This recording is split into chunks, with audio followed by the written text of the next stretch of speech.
Hi, in this video, we want to take a look at the situation that we could be in when we're doing spatial modeling with polygon regional data, but some of our regions don't have neighbors. So several models in spatial data analysis need to have connected neighbors for us to be able to run the statistical model. All right, so if I find myself in a situation where I have a whole bunch of regions and there's a few that don't have neighbors that aren't connected to each other, I need to do something about it before I can run the algorithm for my statistical modeling. Now, there's several models that can lead to this situation. Now, the example we're going to go over is probably the best example of this possibility possible on Earth. And this is Japan. So a viewer sent me a data set. They're working on some epidemiology modeling, and the islands of Japan, well, I mean, they're all islands. Several of the islands don't have subregions on them. So, like the big island, Honshu, has several administrative districts and all, think counties, honestly. If you're, I lived in Japan for several years, and they have prefectures, which is kind of like between a state and a county for Americans. All right. So there's individual islands that only have one administrative region, and his data is by these administrative regions. And so those islands don't have any neighbors because they're out in the ocean. And so how do you handle this? All right, so what we're going to do, we're going to need to just basically either omit those regions completely, which probably is not feasible for the person's stakeholders, or we need to make up like pseudo neighbors just so that the model will run. All right, so here are our options. We're going to omit regions without neighbors. That's one possibility that may not work for our stakeholders.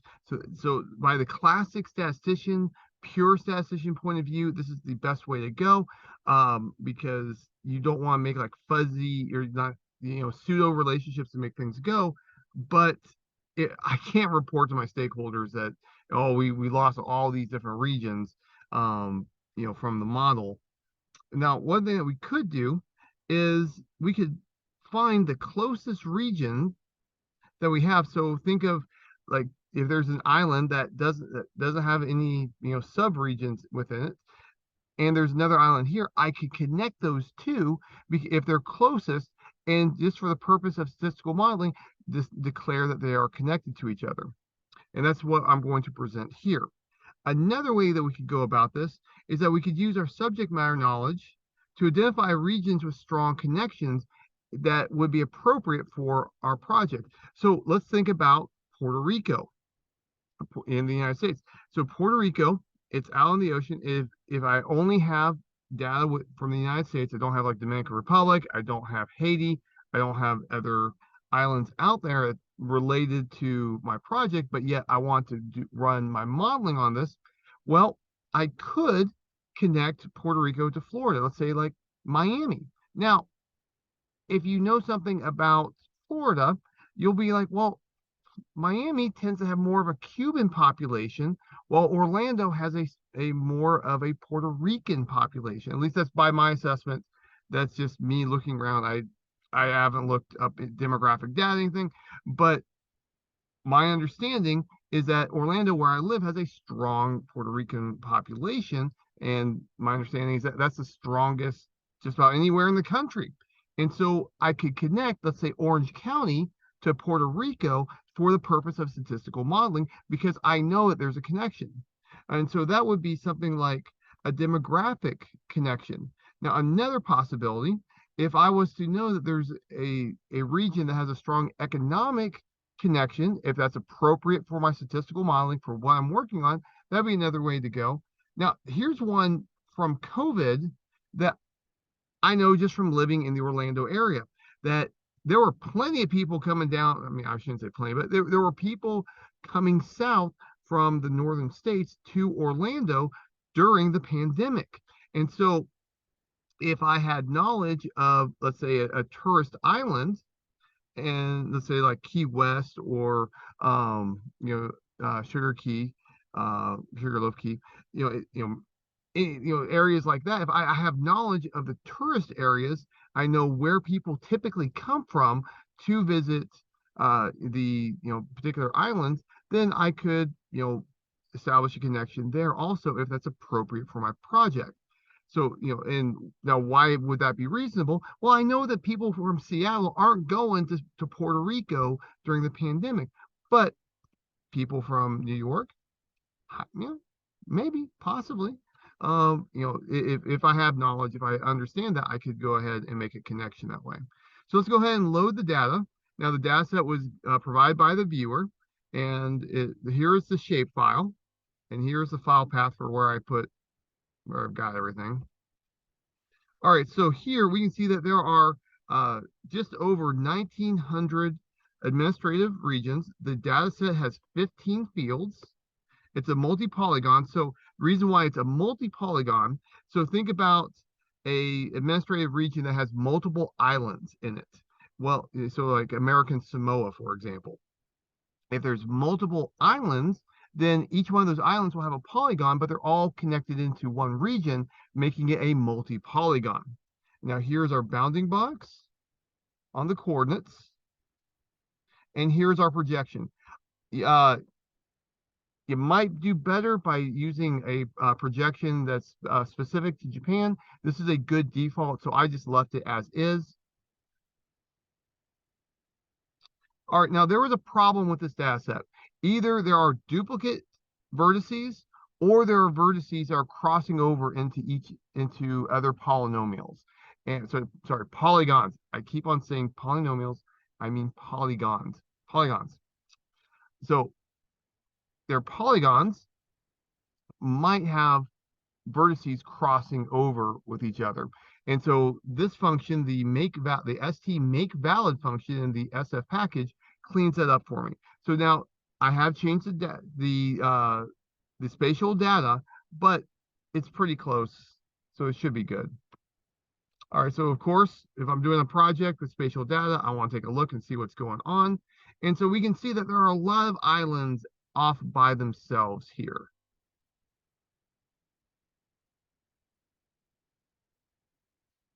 All right, so now I'm going to use the polygon to neighbor function to identify neighbors of polygons.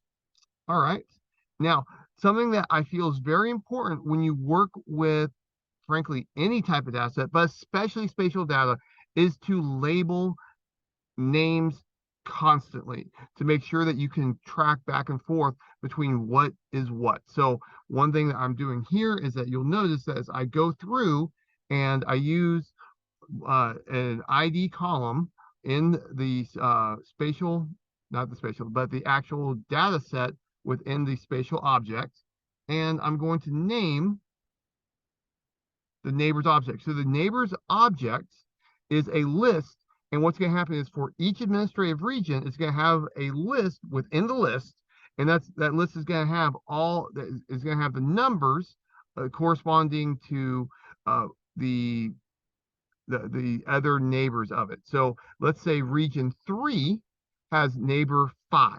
Then we go down the neighbor list. I go down to the third element. I'm going to see the number 5 in there. All right, so let's take a look at what we get. So it's going to be a list object. There's, just over 1,900 regions. Now here are the number of non-zero links, the percentage of so we got just over 0.25 non-zero weights. Here, 5 approximately is the average number of links. And there are 49 regions with no links. These are the ones we need to fix in this video. And here we can see them. Now, something I find rather annoying about this is that this setup of this object doesn't go by names of the regions. It goes by an index location. And so this can be problematic. This is why I am so adamant about putting in the names of objects within our spatial objects. So here's a summary. It basically repeats much of this information, But here we get a table that we can see how many zeros we have for, how many regions have no neighbors. And we can see that there are 3 with 15 neighbors total. And so we can, get an idea of the distribution. And so we can see that there are 30 with only 1 connection. So that might be a problem. For my modeling, I might want to have at least 2 or 3 to make sure that I have like an averaging out to get better statistical modeling. Now, I can extend this code to make sure that everybody has at least 3 or 2 or whatever you would feel is the correct choice. In data science, there's a lot of subjective decisions, and spatial data analysis has probably more than other aspects of statistics. All right, so now I just wanted to go ahead and take a look and see if and just see what's going on for the distribution. Something that's kind of weird about how the SF package handles neighbors is that if there's no neighbors, it explicitly puts a 0 instead of having an empty vector. I would prefer an empty vector because that would be a length 0 vector, and that would tell me that would mean that the length would correspond to the number of neighbors. It doesn't work out that way. If it has a number 0, that's a length 1 vector. And so if you go by the length of the vector within the object, you would get the incorrect conclusion of all your zeros, and all of your 1 neighbor regions would have what would come up if I ran by the length of the neighbor list of neighbor vector. So here I can see the distribution. It's skewed right. You can see that the average is just a little bit over 5. We can see that 3 is the mode. So it looks like 4 is probably the median. 3, 4, or 5 will be the median, just eyeballing it. All right, so how I'm going to go about it in this video is that I'm going to try to identify the closest region. Now, you can compute this in multiple ways. When I say closest region, I could say if I have 2 regions here, I could go by closest point on their boundaries. I could go by farthest point from their boundaries. I could go from centroid to centroid. There are, several different ways. And I could define the centroid in a couple different ways. Here I just ran with the one that was fastest and simplest, and I just ran with a standard centroid function. Now, so a disadvantage of this function, of this approach, is that the centroid may not actually be in the region of calculation. If you think about a U-shaped region, the center of a U-shaped region is not actually in the U itself. It will be somewhere floating, like, between the legs of the U. If you try to just compute this just on the polygons themselves instead of the centroids, this will take a long time to compute. I got frustrated and I decided to go with centroid instead. But depending on your project, depending on your stakeholders, you may want to compute it a different way. Now, you'll notice that I'm going through and I'm computing distance using the centroids now. So I'm using the centroids of each region to compute distance. Notice that I'm going through and making sure that I've got names on everything, so that way I can always backtrack and figure out what's what. Now, on this next step, I convert this over to a regular old matrix to make things easier. I use this basic base R for the calculation. Now, on a distance matrix, of course, the distance between a location or distance between an object and itself is always 0. All right, so on the diagonal of my distance matrix, I have zeros. Well, when I look for the closest one, I'm going to get itself if I use a minimum function. And so I went ahead and put in a really big number, infinity, as the diagonal value. So this way, when I identify the minimum distance, I know that I'm going to pick it up, the value I actually want, because I want something other than the region itself. Now here, I'm going through and I'm finding all of the regions that have a that have 0 in there are 0 neighbors, and then I'm extracting those names, and then I'm going through. Now this is a little bit of an ugly for loop, but in my neighbor object, I'm taking the region with 0 neighbors. I'm going through, I'm finding the minimum distance to another region. I'm identifying a logical vector to say, hey, which one is the minimum distance? And then here I'm grabbing the index within the list that I have for the length of the neighbor's objects. And then I am setting that to the new vector inside my neighbor object. And then I'm going to go through, I'm going to convert this over to a neighbor adjacency matrix. And so this is a graph theory adjacency matrix. Now, something about what I did, you will notice that I said that regions that have 0 neighbors, I'm tacking on their closest point as a neighbor onto there. But you'll notice that that closest region did not pick up the 0 neighbor region as a neighbor. So here, in how I set this up, is that being neighbors is not a symmetric relationship. This is an important distinction to make. And so it would be very reasonable to say that if I am your neighbor, then you are my neighbor. That it's an if and only if relationship. That it's a symmetric relationship between the two. In how I wrote this code, it doesn't go that way. All right. So if you wanted being neighbors to be a symmetric relationship, I would need to take the number right here. And what I would have to do, I would have to append this region, the jth region, its index number onto its neighbor list. And so here I went in just one direction. If I wanted to make sure that it was a symmetric relationship, I would need to add another step into my code. And honestly, I would, this is using region ID numbers instead of index position. And so I would probably want to go ahead and adjust my code just a little bit for that. And so here I've got my adjacency matrix. And once again, I always put names on my objects. That way I can, backtrack and figure stuff out when I look on it. All right, so now I want to just create a data frame that lists out the relationship between neighborless regions and their pseudo neighbors.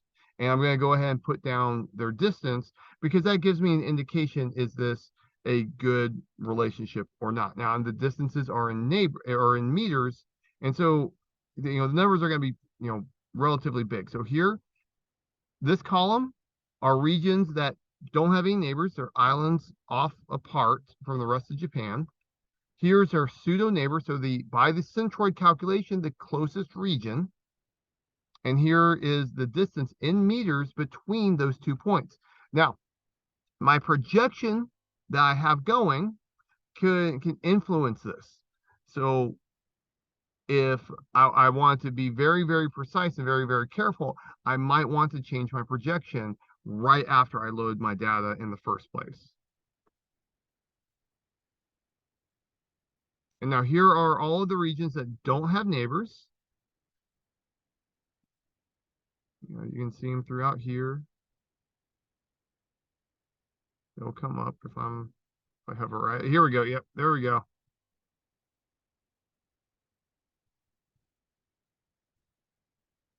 Now here are all of the regions that I'm selecting to be pseudo neighbors. And so if we look up here, let's see, what's a good example? What's a fun one? All right, so we see this region here, 01695, does not have a neighbor. If I scroll down, we can see that this region here is its pseudo neighbor. And that looks reasonable to me, just eyeballing it. And so now I'm putting both of them together so I can see them together. Now I really should have colored these, but um, sometimes, like a neighborless region could also be a pseudo neighbor simultaneously. So if I had like two islands off by themselves and they're closest neighbors to each other, then they're both a neighborless region and a pseudo neighbor. And so I just left the colors as is. All right, well, that's all I've got for you. Life is short. Do math.